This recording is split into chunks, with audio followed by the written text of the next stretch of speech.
Hello friends, चलिए आज हमारा नया टॉपिक शुरू करते हैं। और आज हम जिस टॉपिक पर बहस करने वाले हैं, जिस मुद्दे पर बात करने वाले हैं, वो बहुत इम्पोर्टेंट है। आज का जो हमारा टॉपिक है वो टॉपिक है एटम के बारे में, जिसको उर्दू के अंदर जौहर कहा जाता है।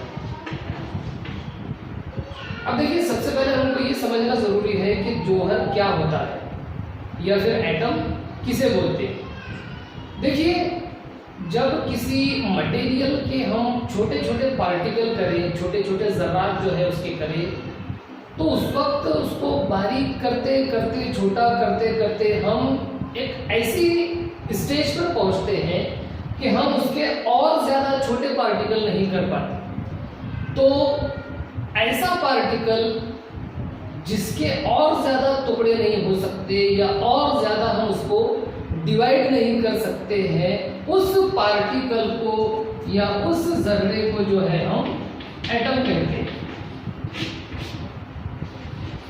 यानी जौहर कहते हैं। जिसको हम ये कह सकते हैं कि किसी भी मटेरियल का, किसी भी चीज का या किसी भी एलिमेंट का सबसे छोटा जर्रा, सबसे छोटी इकाई जिसको बोलना चाहिए, स्मॉलेस्ट यूनिट,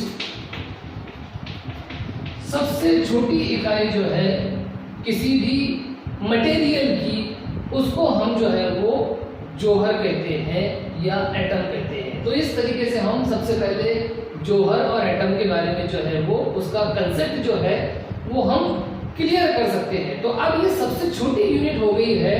इस छोटी यूनिट को के अंदर जो है कुछ पार्टिकल्स, कुछ उसके पार्ट्स होते हैं, कुछ ऐसे उसके कंस्टिट्यूएंट्स होते हैं जिनसे मिलकर एटम बनता है। और हम उन कंस्टिट्यूएंट्स के बारे में जो है आज डिस्कस करेंगे।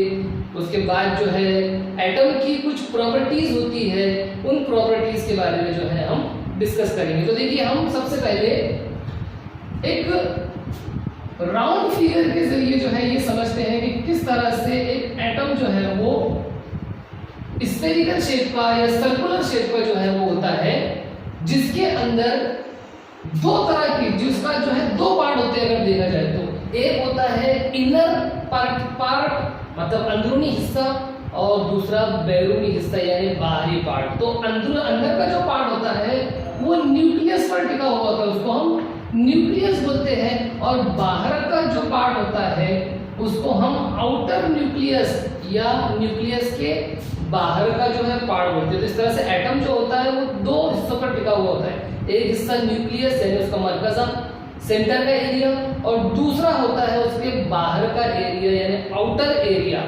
बाहर का एरिया। अब हम ये देखेंगे कि अंदर का एरिया जो है वो किन चीजों पर टिका हुआ होता है, उसकी प्रॉपर्टीज क्या होती है, और बाहर का जो आउटर एरिया है वो किन चीजों पर टिका होता है, उसकी क्या प्रॉपर्टीज होती है। तो देखिए, हम देखते हैं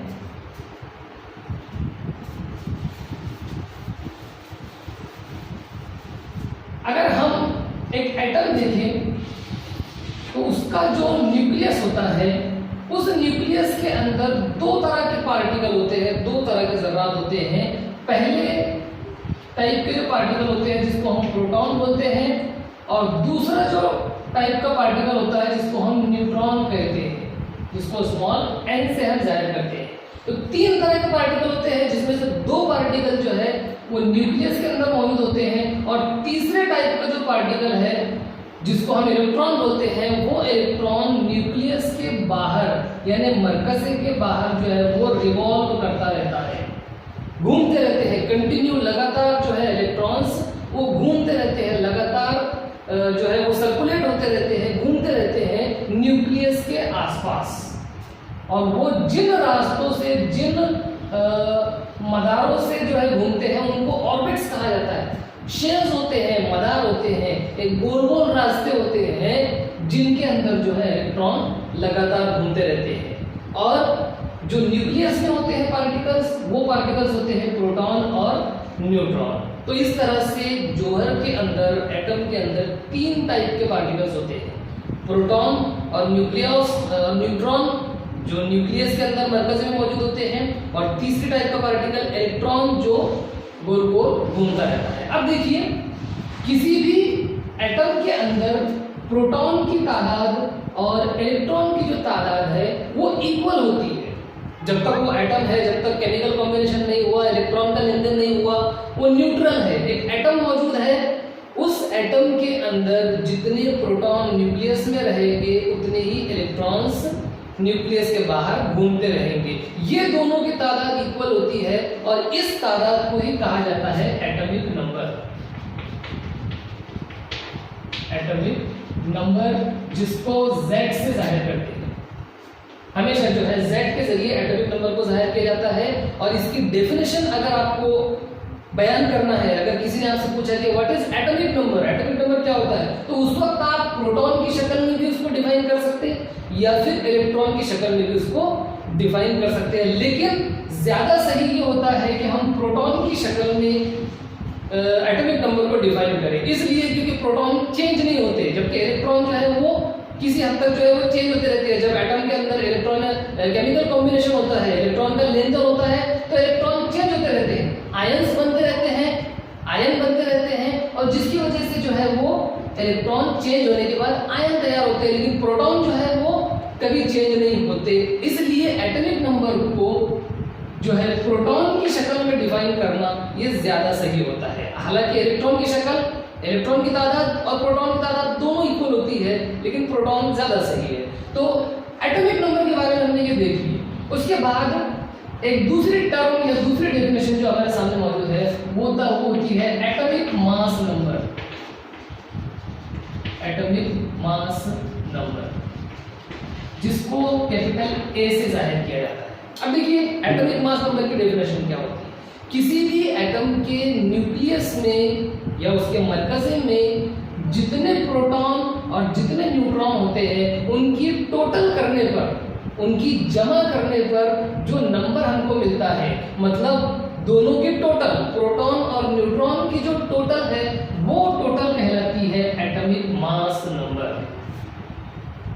तो अगर किसी को एटॉमिक मास नंबर मालूम करना रहा तो वो उस एटम के अंदर मौजूद प्रोटॉन की तादाद में न्यूट्रॉन की तादाद को जमा कर देगा। तो इस कंडीशन में उसको एटॉमिक मास नंबर मिल जाएगा, जिसको कैपिटल ए से जाहिर करते हैं। तो इस तरह से ये दो डेफिनेशन जो है ये बहुत ही ज्यादा मोस्ट इंपॉर्टेंट है जब कोई स्टूडेंट जो है एटम की स्टडी कर रहा है, जौहर के बारे में मालूमात हासिल कर रहा है, तो उसके लिए ये दोनों डेफिनेशन को समझना, ये दोनों डेफिनेशन याद होना बहुत जरूरी है। देखिए इसके बाद हम एक नई टर्म देखते हैं जो होता है अबाउट द आइसोटोप। आइसोटोप जिसको उर्दू के अंदर हमजा कहा जाता है, ऐसे एटम्स जिनके एटॉमिक नंबर सेम हो, जिनके एटॉमिक नंबर मतलब जौहरी अदद सेम हो लेकिन मास नंबर जो है, एटॉमिक मास नंबर डिफरेंट हो, ऐसे दो एटम्स को जो है एक दूसरे के आइसोटोप्स कहा जाता है या हमजा कहा जाता है। उसके बाद इसी से जुड़ा हुआ एक टॉपिक होता है आइसोबार। आइसोबार, जिस तरह से आइसोटोप के अंदर एटॉमिक नंबर सेम होते हैं और एटॉमिक मास नंबर डिफरेंट होते हैं, उसी तरह से आइसोबार के अंदर एटॉमिक मास सेम होता है लेकिन एटॉमिक नंबर जो है वो डिफरेंट होता है। एटॉमिक नंबर मतलब प्रोटॉन की तादाद, मतलब वो जौहर जो होते हैं, वो जो एटम्स होते हैं, जो आइसोबार होते हैं, वो एलिमेंट ही डिफरेंट होते हैं, मतलब दो डिफरेंट एलिमेंट के जो है वो एटम्स होते हैं, क्योंकि एलिमेंट की जो बेसिक प्रॉपर्टी होती है वो होता है एटॉमिक नंबर यानी प्रोटॉन की तादाद। जिनकी प्रोटॉन की तादाद सेम हो वो एटम्स डिफरेंट होंगे लेकिन वो एक ही एलिमेंट के होंगे, लेकिन आइसोबार के अंदर एटॉमिक नंबर डिफरेंट होता है और एटॉमिक मास नंबर सेम होता है। मास नंबर सेम होने की वजह से हम उनको आइसोबार बोलते हैं। तो इस तरह से ये दो टर्म्स है, ये दो टर्म्स जो है वो इंपॉर्टेंट है। इसके बाद हम ये देखते हैं कि जो एटम होता है उसके अंदर न्यूक्लियस से सबसे करीब का जो शेल होता है उस शेल को के नाम दिया जाता है, उसके बाद वाले को एल, उसके बाद वाले को एम। इस तरह से अलग अलग शेल जो होते हैं, जो अलग अलग खोल होते हैं, उन होल को स्पेशल नाम दिया गया है और हर होल के अंदर, हर शेल के अंदर घूमने वाले जो इलेक्ट्रॉन होते हैं वो इलेक्ट्रॉन की तादाद भी स्पेशल होती है। मतलब पहले शेल के अंदर जो इलेक्ट्रॉन घूमेंगे वो स्पेशली एक खास नंबर के अंदर घूमेंगे, उससे ज्यादा नहीं हो सकते। दूसरे शेल की एक खास कैपेसिटी होती है इलेक्ट्रॉन को जमा करके रखने की, उनको जकड़ कर रखने की जो कैपेसिटी होती है वो स्पेशल होती है हर शेल की, हर मदार की। और इसके लिए एक स्पेशल फार्मूला भी है और वो फार्मूला मैं आपको बताता हूं। किसी भी शेल के अंदर जो इलेक्ट्रॉन की कैपेसिटी होती है वो मालूम करने के लिए स्पेशल फार्मूला है, दैट इज 2n²।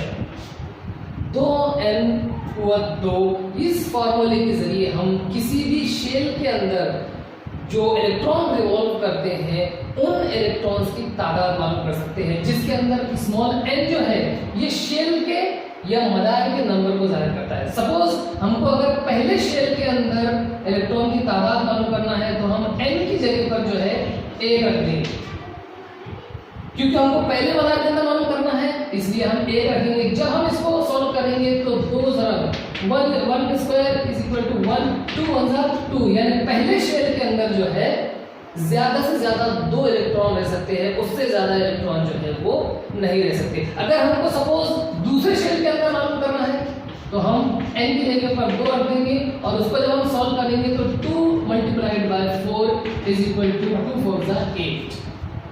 इस तरीके से हम फार्मूले के अंदर अलग अलग शेल्स की जो वैल्यूज है वो मालूम कर सकते हैं, उसके नंबर को n की जगह पर रखकर। पहले शेल में 2, दूसरे शेल में 8, तीसरे शेल में अगर हमको मालूम करना रहा तो हम n की जगह पर 3 रख देंगे तो वो 18 आ जाएगा। मतलब तीसरे शेल की जो कैपेसिटी रहेगी वो 18 आ जाएगी। इस तरीके से हम इस फार्मूले के जरिए स्पेशल मदार के अंदर, एटम के अंदर जो मदार मौजूद है, जो शेल है, उन मदारों के अंदर इलेक्ट्रॉन्स की तादाद को मालूम कर सकते हैं। तो इस तरीके से देखिए हमने एटम के बारे में बेसिक चीजें देखी। और भी कुछ चीजें होती है जो एटम के बारे में जो है हमको मानना जरूरी है। जैसे हमको ये मालूम है कि एटम के अंदर जो प्रोटॉन होता है उस पर पॉजिटिव चार्ज होता है, जो इलेक्ट्रॉन रिवॉल्व करते हैं उन पर नेगेटिव चार्ज होता है और न्यूट्रॉन जो होता है उस पर कोई चार्ज नहीं होता। हर पार्टिकल की स्पेशल कमियत यानी उसकी मास जो होती है, स्पेशल मास होता है, स्पेशल कमियत होती है। इनकी डिस्कवरीज अलग अलग सन के अंदर हुई और इसके बाद अगर हम एटम के बारे में देखें तो हमको ये पता चलेगा, आगे की जो डिटेल स्टडी है उसके अंदर हम ये देखते हैं कि किस तरह से इलेक्ट्रॉन का लेन देन होता है। इलेक्ट्रॉन के लेन देन की वजह से जो है वो केमिकल कॉम्बिनेशन होते हैं, केमिकल रिएक्शंस होते हैं। हम जो है आगे ये भी देख सकते हैं कि वैलेंसी क्या होगी। वैलेंसी के बारे में अगर हम देखें तो किसी भी एटम की या किसी भी एलिमेंट की ऐसी कैपेसिटी जो केमिकल बॉन्ड बनाने की जो कैपेसिटी होती है उसको हम वैलेंसी या गिरफ्त बोलते हैं। जैसे अगर हम सोडियम का एटम ले, सपोज सोडियम के पहले मदार में जो है वो 2 इलेक्ट्रॉन मौजूद है, दूसरे मदार में जो है वो 8 इलेक्ट्रॉन मौजूद है और तीसरे मदार के अंदर जो है वो अगर हम देखें तो 1 इलेक्ट्रॉन मौजूद है। क्योंकि हम जानते हैं कि सोडियम का जो एटॉमिक नंबर है, जो जौहरी अदद है वो 11 है। तो 2 पहले मदार में 2, दूसरे मदार में 8 और तीसरे के अंदर जो है वो 1 इलेक्ट्रॉन होता है। जब सोडियम किसी दूसरे एलिमेंट के साथ या किसी दूसरे एटम के साथ केमिकल कॉम्बिनेशन करता है तो वो जो है वो 1 इलेक्ट्रॉन देता है। 1 इलेक्ट्रॉन देकर जो है वो अपना मसम्मन, अपना ऑक्टेट पूरा करता है और इस तरह से वो क़याम पजीरी की हालत में आता है। तो जब इलेक्ट्रॉन 1 को दे रहा है, 1 इलेक्ट्रॉन रिलीज कर रहा है तो उसकी केमिकल कॉम्बिनेशन बनाने की जो कैपेसिटी है, जो एबिलिटी है वो 1 है, इसलिए उसकी वैलेंसी भी 1 कहलाएगी। इस तरह से हम जो है वो वैलेंसी को डिफाइन कर सकते हैं एटम के बारे में। तो देखिए इस तरह से हमने किस तरह से डिटेल स्टडी में ये देखे कि एटम क्या होता है, उसके अंदर पार्टिकल कौन कौन से होते हैं, उनकी प्रॉपर्टीज क्या होती है। फिर हमने ये देख लिए कि एटॉमिक नंबर क्या होता है, मास नंबर क्या होता है। तो इस तरीके से इस वीडियो के अंदर हमने एटम के बारे में कुछ बेसिक चीजें जो है वो जानने की कोशिश की है। ये वीडियो अगर आपको पसंद आता है इसको लाइक कीजिए, इसको शेयर कीजिए, इसके बारे में कमेंट कीजिए और अगर आप हमारे चैनल पर नए हैं तो इसको सब्सक्राइब कर लीजिए।